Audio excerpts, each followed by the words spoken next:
Quand vous parlez d'opposition, il faut dire une certaine opposition.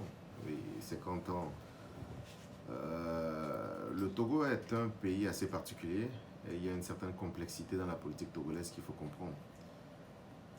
Pour répondre à votre question, je dirais, nous sommes en train de travailler et il faut que les conditions soient réunies pour que nous puissions avoir une alternance paisible. En fait, c'est ce à quoi nous travaillons. Une nouvelle opposition que nous incarnons avec une façon de faire les choses autrement, parce que nous devons discuter avec le camp d'en face. S'ils sont restés aussi longtemps, c'est à cause de la conservation du pouvoir, avec les relations qu'ils ont avec, disons, nos anciens partenaires, et les relations également qu'ils ont situées dans la sous-région. Et il y a aussi le facteur de l'armée. Donc je pense que nous devons travailler ensemble pour créer les conditions pour pacifier le pays afin que nous puissions aller dans une alternance où les gens ne seront pas exclus. C'est ça même le problème togolais. Voilà.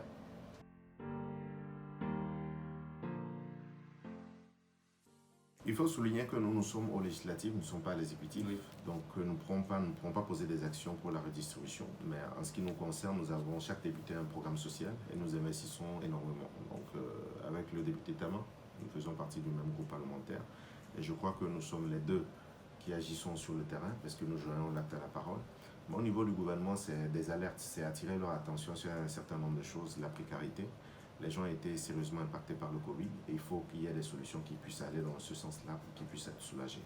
Nous-mêmes, nous avons lancé également un programme en ce sens-là. Il y a la question également de la jeunesse, l'emploi des jeunes, qui est un problème parce que sinon c'est une bombe à retardement. Si on ne s'occupe pas, si les politiques publiques ne s'occupent pas de ce sujet, nous craignons pour le futur. Au niveau de la formation, il faut redéfinir un peu les curricula au niveau de la formation pour que ça soit axé sur l'emploi.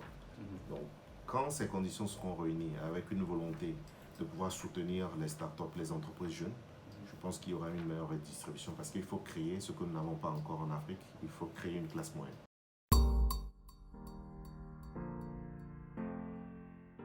C'est dommage parce que ma candidature à l'élection présidentielle a été injustement rejetée. Sinon, nous avions un programme axé sur 40 points. Vous ne pouvez pas... Des gens sont nés dans des quartiers précaires, des quartiers pauvres. Ils n'ont pas de modèle dans leur quartier.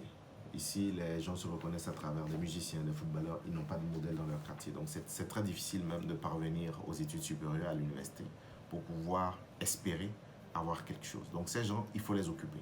Ce n'est pas forcément le système classique. Tel nombre d'années d'études, université, trouver un emploi, non. Nous devons changer le paradigme, voir un peu si nous ne pouvons pas, déjà à partir de la classe de 3e, à partir même de la classe de 6e, axer la formation sur des emplois, avoir des écoles professionnelles, ce que nous n'avons pas. On n'a pas assez d'écoles professionnelles. Même quand on dit que le gouvernement a mis en place une école professionnelle, elle est encore élitiste. C'est encore pour une certaine catégorie. Donc les autres, il faut les occuper. Il faut avoir un programme qui les occupe pour qu'ils ne pensent pas à faire ce qu'ils savent faire, c'est boire, un peu sortir.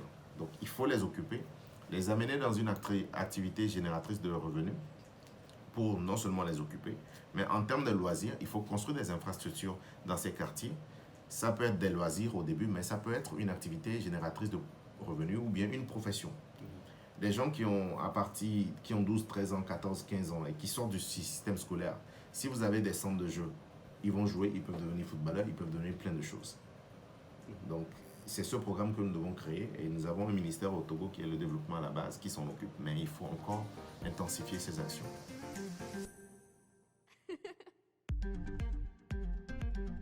Je pense qu'au niveau du Togo, on s'en sort pas mal parce que c'est vrai, on a pu amortir un peu le choc. Proposer au gouvernement, ça se traduit à travers la loi de finances que nous avons votée. Il y a des mesures d'allègement par rapport aux entreprises, mais il faut... Ce dont les entreprises ont besoin maintenant, c'est du cash. Il faut mettre de la liquidité dans les entreprises. C'est vrai, il y a un programme d'allègement, il y a un certain nombre de choses. Il y a eu un programme social à travers Novici. Il y a eu un délai accordé aux entreprises pour payer les impôts, mais il faut que vous puissiez payer le personnel avant de payer vos impôts. Donc, c'est ce cash-là, il nous faut de l'argent. Il faut de l'argent pour relancer l'économie.